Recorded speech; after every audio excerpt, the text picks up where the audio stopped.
Hello friends, welcome back. চলে আসলাম আমার এই বইটি নিয়ে। ইয়েস, এক্সট্রিম ভোকাবুলারি সবার জন্য প্রয়োজন। এখন আপনার এই বইটি অবশ্যই সংগ্রহ করবেন, হাতে রাখবেন, কেননা আমি এই বই থেকে ক্লাস করব। তো আমার এই বইটির 51 নম্বর পেজ, দ্যাট মিনস 51 নম্বর পেজে আপনি দেখতে পাবেন একটি ওয়ার্ড রয়েছে যার সিনোনিম রয়েছে 6টা। তার মানে আপনি কখন কোন সময় ইউজ করবেন, কেনই বা ইউজ করবেন। এই ওয়ার্ডটি হচ্ছে এক্সটেন্ড। সো ফ্রেন্ডস, আমরা জানি এক্সটেন্ড অর্থ কি, অনেকে জানি এক্সটেন্ড অর্থ কি, বৃদ্ধি করা, সম্প্রসারিত করা, প্রসারিত করা, তাই না?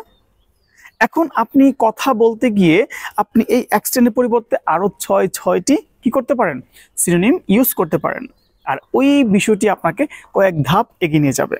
তো আমার এই বইটিতে চমৎকারভাবে সমর্থক শব্দ এবং উচ্চারণ সহকারে দেওয়া আছে, এবং কোনটা কোন পার্টস অফ স্পিচ সেটাও দেওয়া হয়েছে। আমরা একটা এক্সাম্পল খেয়াল করতে পারি। যদি আপনি বলতে চান আমি আমার ইংরেজির লেভেলটা বৃদ্ধি করতে চাই, তাহলে কি বলবেন? I want to extend my English level. অথবা আপনি বলতে পারেন এক্সটেন্ডের জায়গায় কি, অগমেন্ট, কি এনহ্যান্স, অথবা বলতে পারেন এনলার্জ, অথবা বলতে পারেন এক্সাজারেট, অথবা বলতে পারেন প্রলং, অথবা বলতে পারেন আপনি স্ট্রেচ। তাহলে আমরা কি বলতে পারি?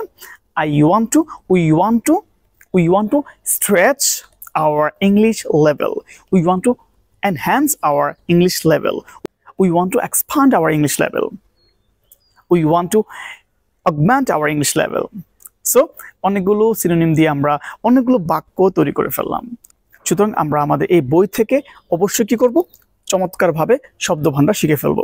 ভালো থাকুন, আল্লাহ হাফেজ, আসসালামু আলাইকুম, and take care.